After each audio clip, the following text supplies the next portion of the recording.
first of all, artists have been using photographs alongside of, or sometimes in place of, sketching to go to a final, whether it's a print or a painting or whatever. Nothing unusual. It started back in camera obscura in the early 1800s. And of course, a lot of artists never wanted to admit to doing it, or if they did it, they would make light of it because a photograph can't be as important as a painting, especially if you're the painter. However, if you're a visual artist, if you're a painter, you're a visual artist, and you can see, photography is still interesting to you.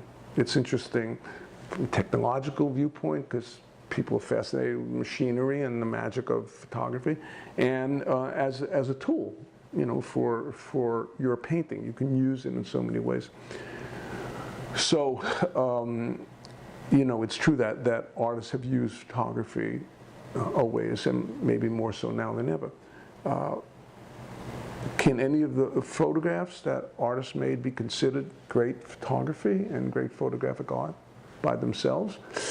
It's hard to say. Rauschenberg tried.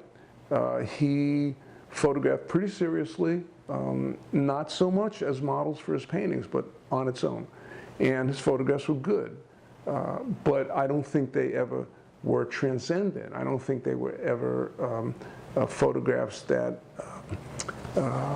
had enough of their own personality and style and uniqueness to become important in their own right. But they were good, competent photographs, and he had a nice run for a period of time where he sold prints and made a few portfolios, and that's fine. I've known quite a few artists who take photographs purely as studies. They'll work with a model, snap some pictures, they'll look at that, then they'll make sketches or a final product from those photographs. That's not unusual. Sometimes they can be really interesting. Sometimes there is a spark or a magic that occurs that wasn't intentional. Just the mind and the eye of that particular person, maybe it went somewhere that's really kind of special without their even realizing it.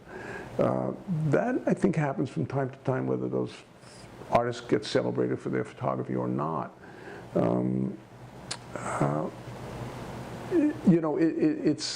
Photography is funny. It's not hard to become a bit insensitive to photographs because you look at so many photographs. Sometimes you get an instant reaction. I like it, I don't like it.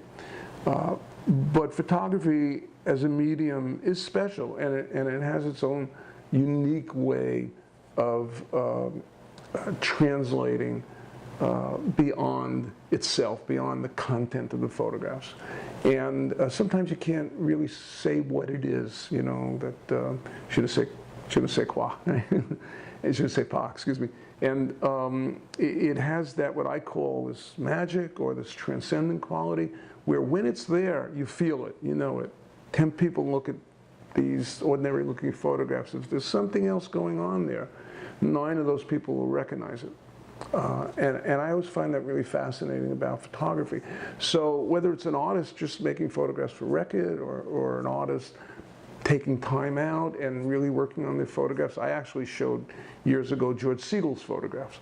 He hurt his back, he couldn't sculpt. He spent about 3 years doing just photography, and he had a great eye, and he knew all about photography because he had a relationship with Robert Frank from earlier, and so on. So you can get that also, but which body of work, which artist photographs are really something special, and which are just pretty good, and which don't mean anything, that's unpredictable. You have to look at the work.